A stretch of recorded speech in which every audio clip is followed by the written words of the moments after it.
Hello everyone and welcome to this stream summary of Henrik's weapon type stream. I will rush through all the stuff Henrik said. If I don't go into detail then it's because Henrik didn't mention any specific details. But first of all the stuff Henrik showed us. This is a new hall in Tindrem and a new statue of course, and many stuff on the list I will talk about later. The statue looks a little bit like Caesar, I think. This is the new library and it really looks awesome, and Henrik loves libraries, just a fun fact on the side. Lances are now the new shit, so lances will be added, and these are the new lance handles. He also showed us the new lance heads, and with the new lance heads there are also blunt heads. Head. And with these blunt heads you do a lot of damage to plate armor of course, and the lances will not be so viable on foot, they will be just very viable on mount. Oh man, these babies look awesome. But now let's go through the list of course. Tindrem will get a huge rework and I really appreciate that, and many other people. Henrik loves libraries of course. 5 new lance types will be added, even more later down the line of course. The upcoming stress test for the beginning of September will be free, so many people can join, many people can try it out and can try if the server hardware is capable of, and if it can actually hold 50,000 players or more, or maybe 10,000 players, just depending on how many people log in. I mean, I hope the hardware can handle it right now. There will be just one wipe at persistence release, and then never ever after will be any wipe. So yeah, you can pretty sure say there will be never a wipe after the persistence release, because yeah, they never did that in Mortal Online 1, so why should they do that in Mortal Online 2? The fast gain rate will be removed. I mean, it's now everything on 100, not at the drops, but just at the skill rate and stuff. AI is already worked on, that they behave a little bit more natural and better. Speed will have more impact on the damage if you're riding and hitting, for example. Fighting styles with 2 weapons, when they have more resources they will get to that and maybe edit and tweak it. Veterinary and some other pet skills are coming. They will make marketing for the game, not specified what of course. Maybe they can give me some stuff, I don't know. I would really like an autogram from Henrik or anything, I don't know. I mean, I'm already feeling honored if he retweets my videos, but I would really like to have a lifetime account. I mean, who doesn't want one? But anyway, that is just a wet dream. So let's continue with the list.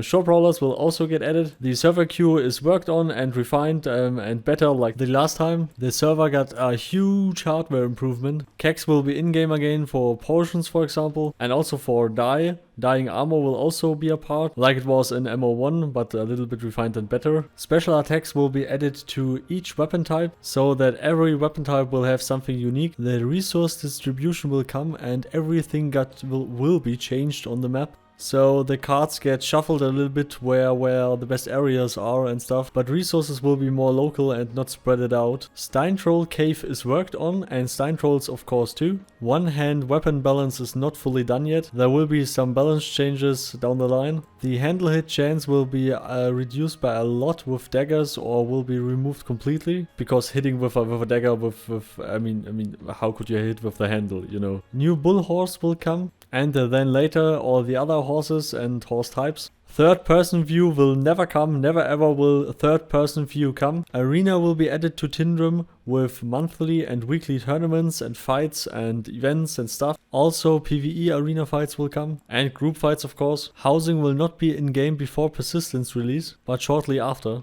Portable campfires and crushers will not be there in persistence, but it's worked on maybe. More dungeons will come with more light, but there will also be more dungeons with pitch black pixels where you can't see anything. Hyllspeia will get NPCs and some more stuff, yeah, that village down there. PvP and PvE will be much better than in the first game, and they have more tweaks planned. Stream sniping is now a little bit harder than in MO1. What the fuck, have you seen this light? Knockdown will come of course, but they will be careful in balancing it. It will be a little bit harder to knock down someone like it was in Mortal Online 1. Tindrem will get a garden area first, they will patch it in first, then they will add the other sections like the harbor or the mage towers, or more or less what is left from the mage towers. 16 keeps will be on the map in total. Crossbows will come, also one-hand crossbows, something like that. You mentioned that a few streams before, but I just wanted to include it here. Throwing weapons will come. Magic players will have more options to defend themselves with magic shields, for example, and other protective stuff. Archers blocking will not come, that you can block with a bow.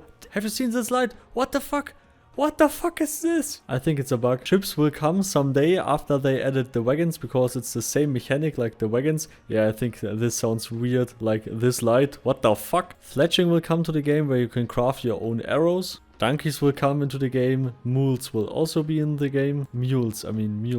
Mules. You know what I mean. Maybe they will also add a new continent under Mirrorland, like the underground system that I once mentioned in my Q&A questions. I really hope we get an underground system, because that really sounds cool and that really is cool. Next continent is maybe Saduka, but it's more likely that it will be the underwater continent, but Henrik is not sure what continent. I mean, whatever the community wants. Mana potions will come to the game, but it's very hard to balance. The keeps, if you build the keeps, they will fit the biome. They are currently working on that. That in a more desert region, it looks a little bit more sandy and a little bit more some other textures and stuff. Age and size ingredients will be added soon. That you can change your size and your age, like however you want, like increasing and decreasing your age and size. Pet, recipe and trading will come soon. More weight of a monster. The less effective will be your block if you block the attack of this monster. And shields will be the solution there. With the impact mechanics, it will be really hard to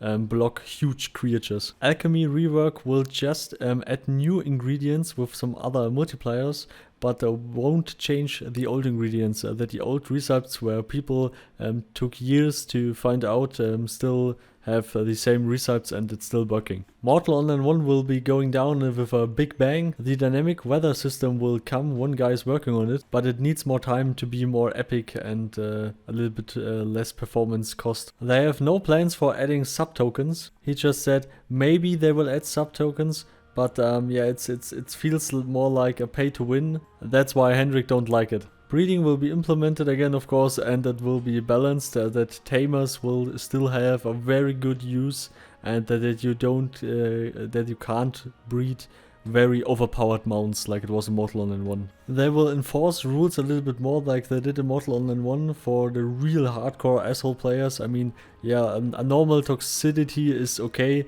but like being a totally asshole just for the sake of being a total asshole, they don't really like that, and they will enforce rules like, okay, banning someone from voice over IP if he's just insulting people and just making racist slurs and whatever. Card games and board games will be in game, but Henrik is not sure how they will implement that, because if you're, for example, playing poker or something like that, and someone can see your cards and just saying the other person what you have, I mean, that is pretty shit. And Henrik is not sure if that is maybe a good mechanic for the people, the community, or that you can move on the chessboard like every a figure like you want, and not how it is possible. But if you want to misplace something, then you can do that, for example. But he is not sure if this is the right idea. And now last but not least, as Spiritist you can walk between the living world and the dead world, so you can affect the living world. There's a heavy connection with the other world.